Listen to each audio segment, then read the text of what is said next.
fellow Marine, Joe Bitts. Well, let me do the 1, 2, 3 count. Okay.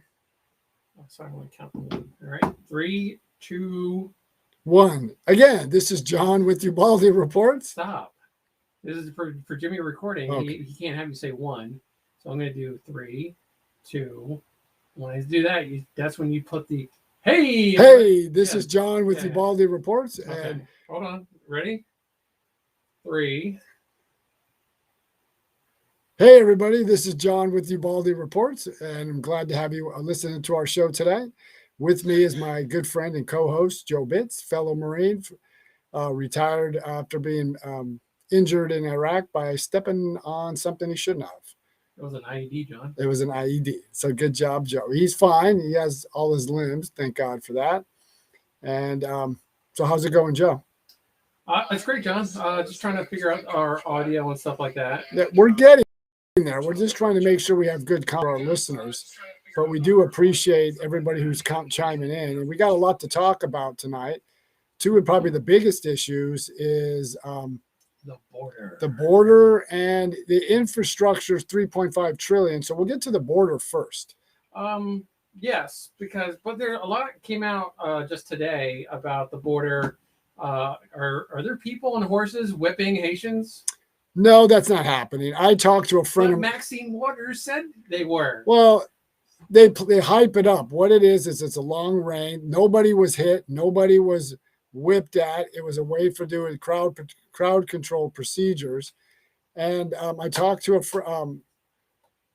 I talked to a friend of mine who I served with. He is a high-ranking Border Patrol official. He's retired, and he's appalled at what they're seeing. I mean, everybody's complaining and genning up controversy over the horse incident. Yeah. But no one's saying a thing about the 15,000 Haitians that are in that migrant camp. Now it's been whittled down to about 5,000. Mm-hmm. So when Secretary Mayorkas, who is the director of Homeland Security, spoke in front of the Capitol, I think it was the House Foreign Relations, Foreign Affairs. No, I'm sorry, the House Homeland Security Committee, and then he spoke at the House on Tuesday.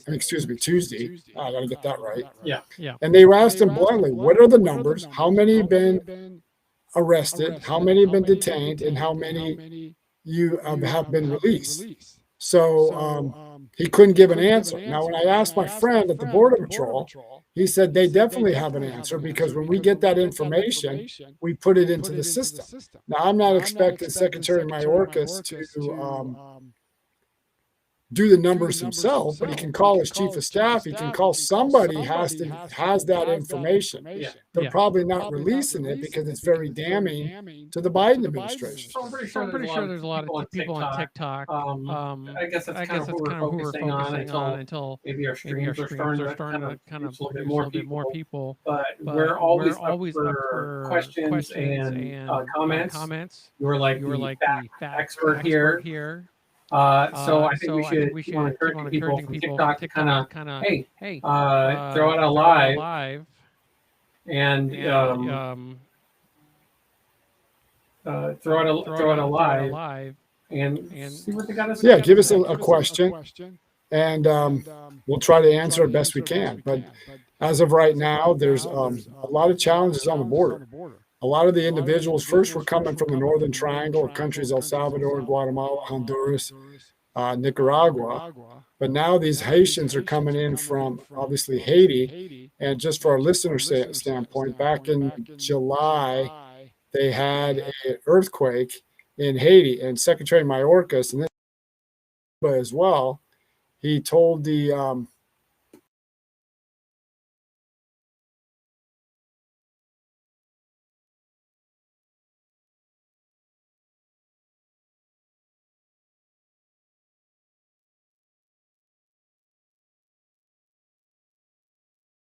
all the throng of people who are coming across the border, they're allowed to come, and they're not vaccinated.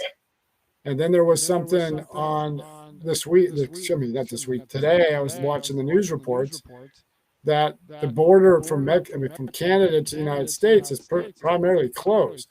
And Canada has a 77% vaccination rate. So why close that border, but then you allow hundreds of thousands of people to cross the southern border? And just from June, July, and August, we're talking well over almost 650,000 people have crossed that border. And most of them are not vaccinated. They're not wearing masks. They're not social distancing. And I don't know the numbers, but a lot of them have the coronavirus. And all the Biden administration is doing is taking them and dispersing them throughout the country.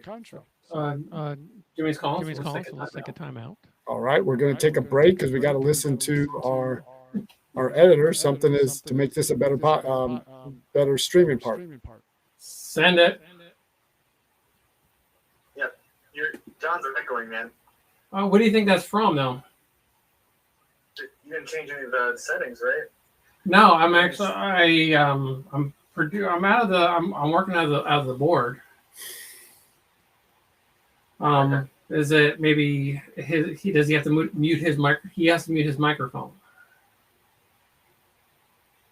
You have to mute your microphone because your microphone's going through here. Okay, so let me go to setting. Hold on.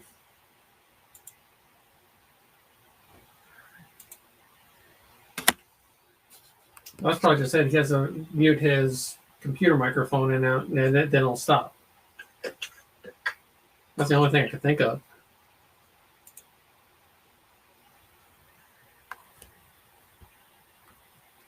Show's good. John's talking now. And what? Just tell him to talk. Testing 1, 2, 3. How do you mute the microphone? Maybe you put tape in front of it. Good. You're good. Am I good? Whatever John did, it worked. Yeah, whatever you did, you worked. Okay. All right, we're gonna go back live. Ready? 3, 2. Hey, this is John again, back from Uvalde Report. Sorry for that brief interruption. We just had to stop me from being more echoey, so we fixed it. So hopefully you guys can hear us. Yeah, and I hope Jimmy just cuts all this out because let's just kind of go right back into our topic. Want to start again? No. Just go right and just talk from the topic. Right now we're talking about the border, and we do apologize, but we're getting right back to it. So right now we're talking about the border. There's a huge crisis at the border where thousands of Haitians are camped under a bridge in Del Rio, Texas. Question, and this is going to sound stupid. Go ahead. But I am a Marine, so let me preface that. Where did the Haitian immigrants come from? And I hope you know what I mean by that is that Haiti is over here. They're going through the southern border. So how did they go from Haiti to Mexico up? I mean, so like when I say where are they coming from, I know where they. No. I know what you're going with it. The thing happened when they had the earthquake in Haiti in July. Secretary Mayorkas went down to Florida and said, listen, and he encompassed the Cubans as well because they had an uprising in Cuba in June. Yeah. And what he said is, don't come. You come to the United States, we're going to deport you back. Yeah. But the Haitians saw that there was a mass migration of migrants coming in from the Northern Triangle, countries like El Salvador, Guatemala, Honduras, Nicaragua. So what they do is they scrape up enough money as they possibly can, probably pay off some of these cartels or coyotes to get them over into Mexico and then bring them up the border. So that they realize that all you have to do is come across. Now they are deporting some of the Haitians back to Haiti, but the ones that they're deporting are single male and single female. So if you come to the border and you cross it with a family or a so-called family unit, you're allowed to stay. And they've already had children. I don't know the numbers, but they had some children born in that shanty town that built under the Del Rio, Texas bridge. Yeah. Now, part of the immigration thing in the United States, going back, gosh, I want to say the 14th Amendment, it's basically birthright citizenship. If that child is born in America, even though their parents are illegal, that child is now an American citizen. So they're not going to be repatriated back. Yeah. And that was the debate that's never been adjudicated. That 14th Amendment, given the birthright citizenship, that was primarily toward